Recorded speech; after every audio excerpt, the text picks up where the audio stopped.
Hi guys, welcome back to the workshop and welcome to this video, which is the next part in the Cambria versus Cambrian build of the two P-51 Funfighters. Now in the last video, I think I left it where the wing panels were getting the leading edges and trailing edges and tips, etc. Fitted. They have now been fitted and very roughly sanded to shape on both of them. They are, I think I've detailed it before, but they are very slightly different in how the wings are constructed. The Cambria has the aileron cut out of the wing panel itself. The Cambrian has a balsa trailing edge fitted, which is stock material.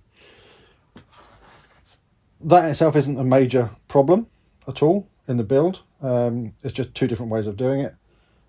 Personally, I prefer cutting the aileron out of the wing panel. But what I've been doing, it's been a little while since I filmed the last video.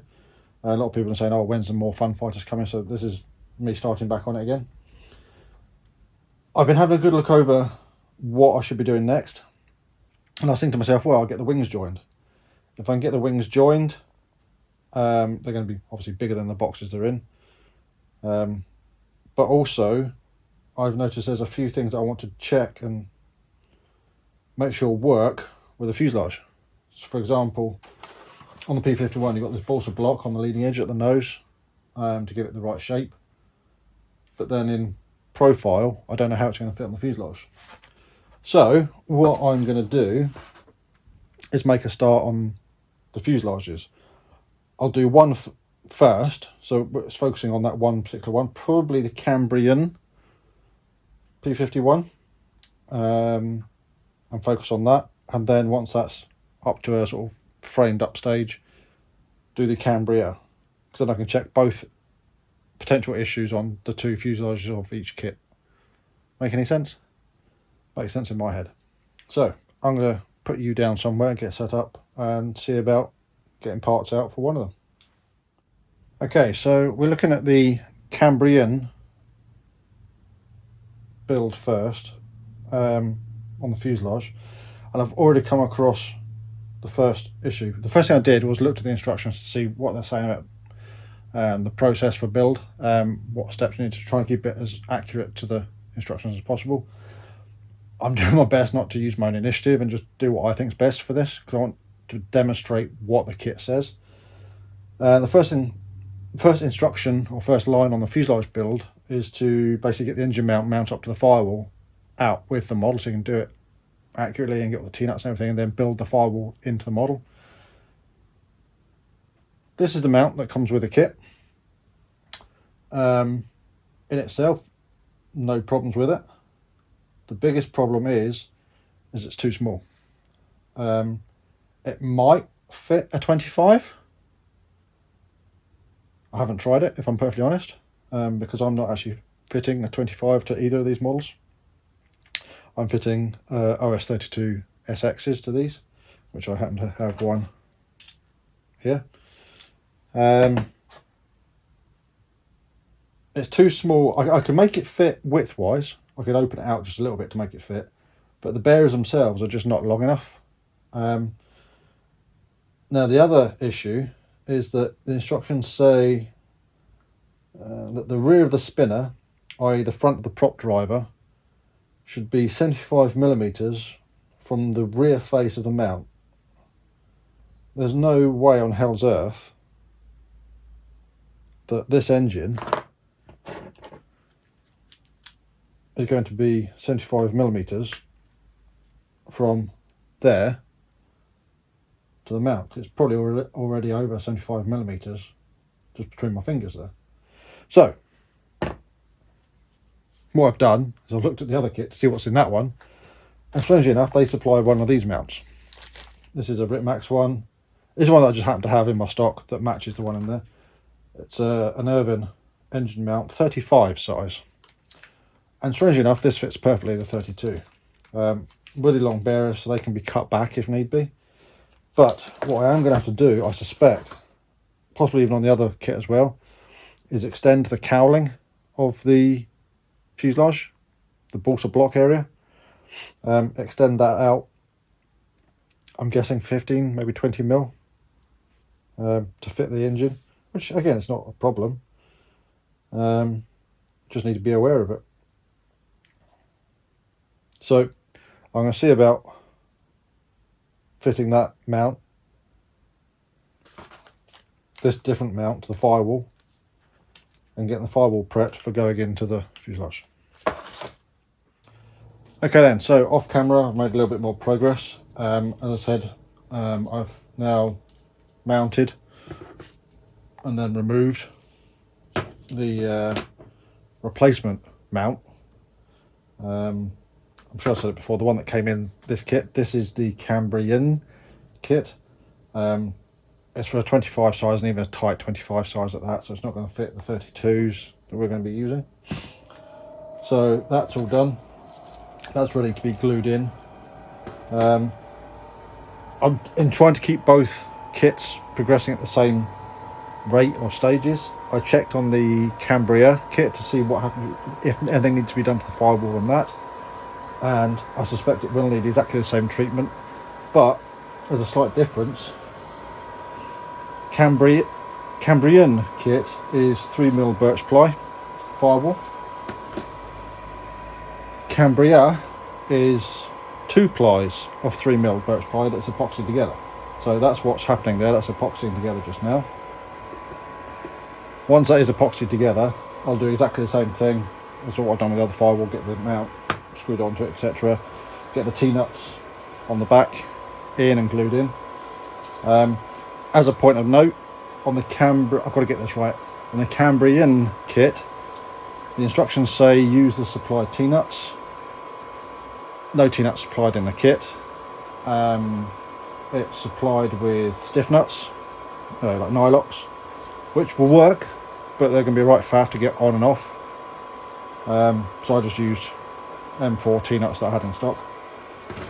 I haven't looked at the Cambria kit yet to see what's included hardware wise for that. I have noticed that there's a little bit of a difference in the Firewall design between the two kits. The Cambria hasn't got any location tabs or anything on it, whereas the Cambrian hasn't got location tabs on it. Cambria has it. You won't be able to see it exactly on there, but it looks like it's got jigging tabs. I haven't pulled the fuselage sides out of the Cambria kit yet, but I have, again, still trying to follow the instructions for the two kits. The next stage, they're saying in the instructions, is to go through the formers, make sure the tank you're going to be using fits through F2. Now, again, a point of interest, on the Cambrian kit, the plan shows a 4-ounce tank. There's nothing supplied in the kit. I haven't looked at the plan yet. I have actually. There's no tank shown on the Cambria, but F2 on the Cambria kit will accept a, where have I put it? Will accept a 6-ounce tank through the former. So that's what I'm going to fit to both of them, fit 6-ounce tanks. Slightly longer, so the space between F1 and F2 is going to come to like where my thumb is there somewhere, but that's not a major problem. So because I'm a little bit further ahead with the Cambrian kit, I thought I'd check that. And again, I don't know how well you'll be able to see. That's F2. I've had to open it up to get the tank to fit through. It was just like an oval hole. So I'm doing that now because it's a lot easier to do it just now than what it is when it's built. So that's the tank. So yeah, no tank supplied with the Cambrian, and there's a small plastic tank supplied with the Cambria, which I'm not going to use. Right, moving on. Cambrian kit says to mark all the former positions on the fuselage sides before gluing anything in. Fine, standard practice. What I've done, again, I don't know how well you're able to see, there's quite a nice bow to these fuselage sides. So that bow is going to be on the inside. So this is the right hand fuselage side as I'm holding it. and the other fuselage side bows the same way to make it curve the right way, should we say, when making two different fuselage sides, the left hand and the right hand. Again, as a point of note, I think these fuselage sides are die cut. There's no evidence of any laser cutting on them at all. I'm sure, I haven't pulled them out yet, but I'm sure that the fuselage sides on the Cambria kit are laser cut. Yes, I'm sure they are. I also think they're balsa. But anyway, Cambrian just now. I've marked out all the formers, where they're going. The instructions say to put the 5x5mm longerons onto the fuselage side before the formers are in.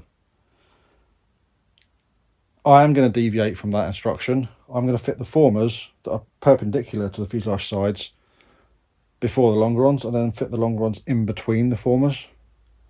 I think that makes a better joint. So I'll probably get on with that off camera. I'm planning on using PVA or aliphatic resin to glue them. So it's going to take a while to go off, so it might be tomorrow that I come back to you and see how they've finished up. So there is one thing I did forget to add into that last bit there. I have just started gluing in the firewall with aliphatic, so that's going to start going off. But I started looking at the other formers. Again, this is the Cambrian kit. Being the P-51, the wing dowels go at the trailing edge, which threw me up for a few moments. But this is F4, former 4. In the instructions it says to go through all the formers and check or make holes for the elevator push rod and potentially rudder snake if you're fitting one, or aerial tube as they're calling it here. They're already made. These are laser cut pieces, so the holes have been laser cut for the elevator push rod snake in F4, and I checked in the other bag, the other formers in the balsa, that quarter or 532. F5 has got the snake holes in it, and somewhere in there I did see, yeah, there's another former there, F6, that's got the holes in it as well. So I don't need to do that, but it is worth remembering that that needs to be done. I know, having spoken to Darren, and Darren, if you're watching this, I do appreciate what you're saying. On the Cambria kits, they highly recommend having a solid push rod rather than a snake. And I know why that is. What I'm trying to do here is keep the kits as designed and as supplied, so that on the Cambrian, it's going to have a snake, but it's not going to be a plastic in plastic snake. I'm going to make it a Bowden cable, so it's a twisted wire, not braided, what do you call it? Twisted steel wire inside a plastic tube. So that should be stronger than just a plastic snake. I suspect the Cambria Funfighter is already set up to accept a solid push rod, and I will be putting a solid push rod in that one. It'd be a little bit more work, I think, to put a solid push rod in this one. But again, as I said, I'm trying to keep it as designed as possible to evaluate and to put across to you guys watching this what the differences are, and then you can make your choice as to what you buy. So far so good with this one, but yeah, at the minute it's a case of letting the glue dry and then probably coming back to you tomorrow. So I think I might have got away with myself a little bit there. I don't know quite where I left it and what I said I was going to do, but what I've done is the formers were glued in. I think I actually left it last night where I was going to be gluing the formers in to one side. They were glued in and I've now just glued on the other fuselage side, so that's all now clamped up. To try and keep this as a tandem build, to keep things running alongside each other, what I'm going to do now is, on the Cambria kit, is get the engine mount fitted up to the Firewall on that. Exactly the same process as what I did on this one.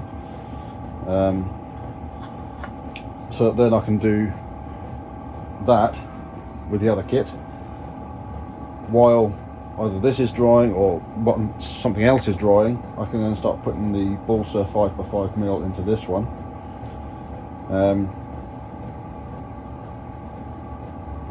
Is that what I need to do? Yeah, and then what I'll do is once I can get all the formers in to both kits so that they're both at the same stage, I can then see about how the wings fit on. I've already had a good look at this one, and I have already done a bit of sanding on one of the wing panels for it just to see how it fits. It's not going to take much work, but it's going to need a bit of work at the front end just to get it to fit nicely.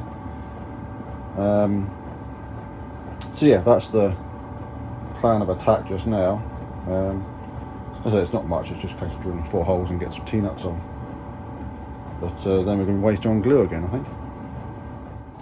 Right then, the fuselage is dried. Looks a bit more like a fuselage now.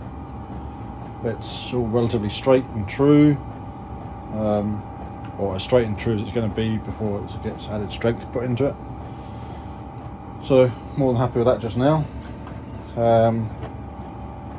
That's the Cambrian fuselage.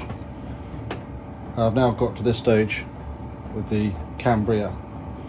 So what I'm going to try and do now, well, the next bit you'll see is when I get the Cambria probably to this stage or somewhere close, or if there's any other bits I film as I'm doing it that I think you should know about. We'll see that next. That might be tomorrow when I film that.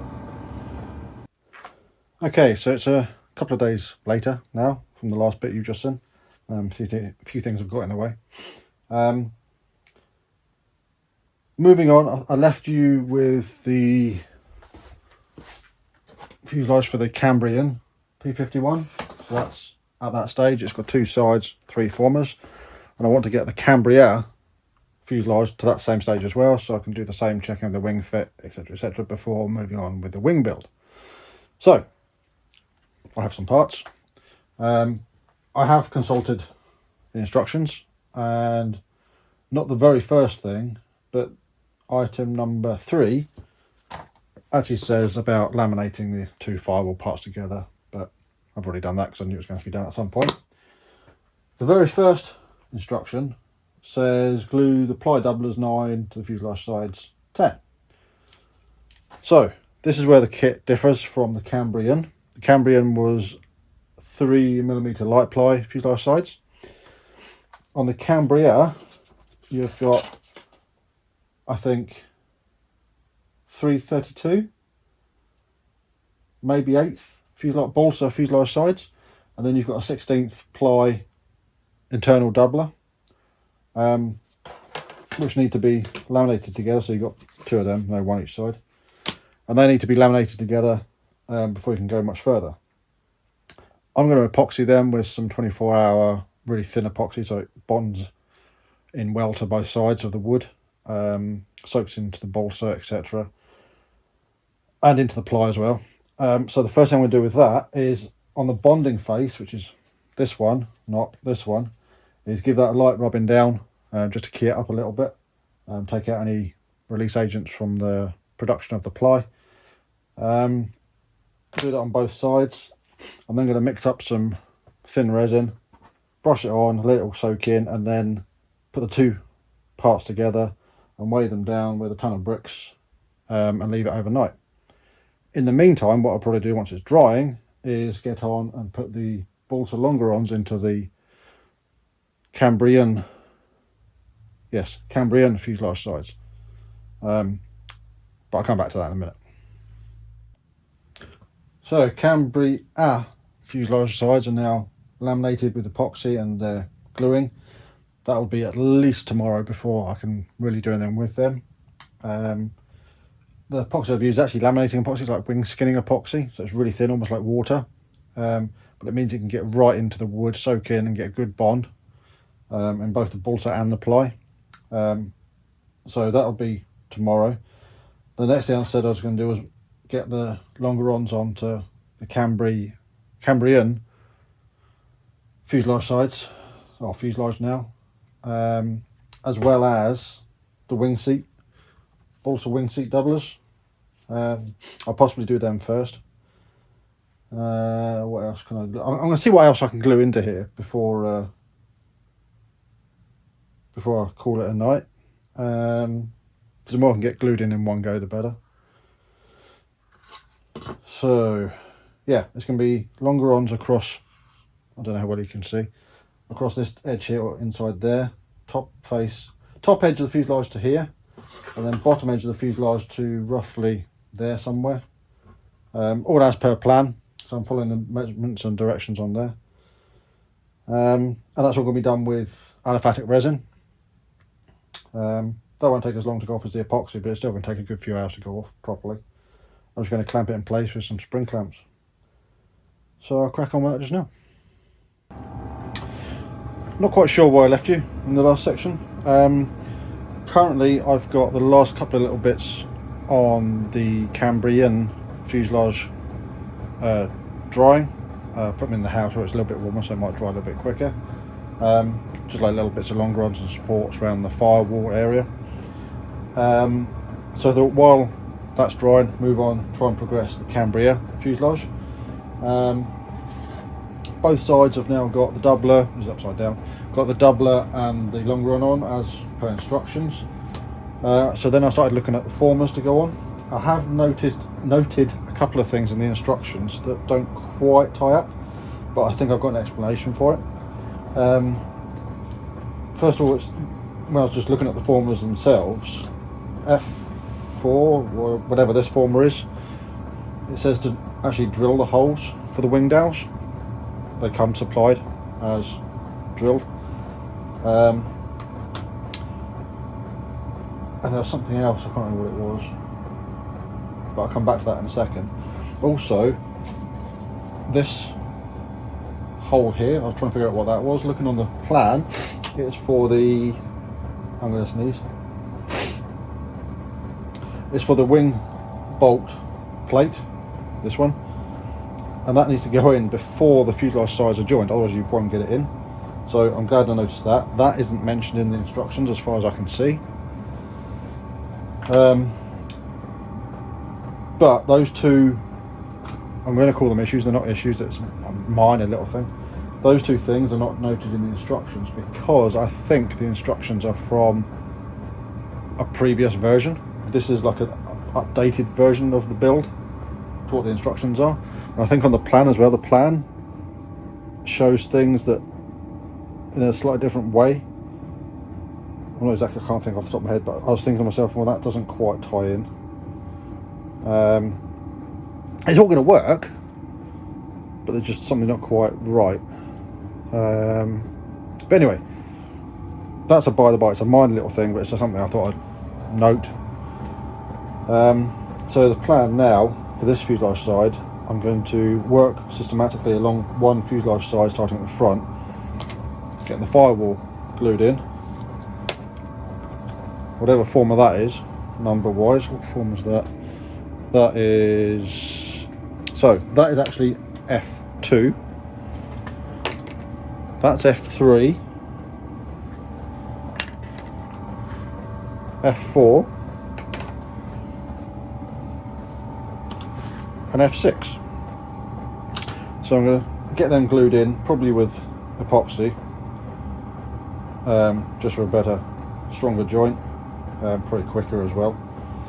But do them one at a time so I can get a square on them either side and make sure they are squared up nicely. Yeah, so that's what I'm going to do now. Right, so glue is dried and we now have, not very easy to display, but two fuselages that are very much the same stage. They've both gone together as expected. Not much more I can say on that really. They're both at a stage now where I can use them to check the fit of the wings, which will allow me to progress with the wings. And at the same time, if I'm waiting for something to dry, I can do some more on the fuselages. Next stage of the fuselages will be adding the additional formers There's like a mid-former across the wing, and then there's two formers behind the wing to pull the tail in. They're both very slightly different in how they actually do the tail end of the fuselage, but I'll detail that when we come to that point. So next stage will probably be getting the wings out again, sanding, shaping what I call the root leading edges. If you know the P-51, you know the shape of it. It's a bit of an odd sort of shape, and getting them to fit nicely before joining the wings. But there's a convenient point to leave the video. If you're enjoying what we're doing with these, give us a thumbs up. If you're not already, consider subscribing. And hopefully you'll join us in the next one, which won't be in a too distant future. But from you and myself just now, we'll see you next time. Bye.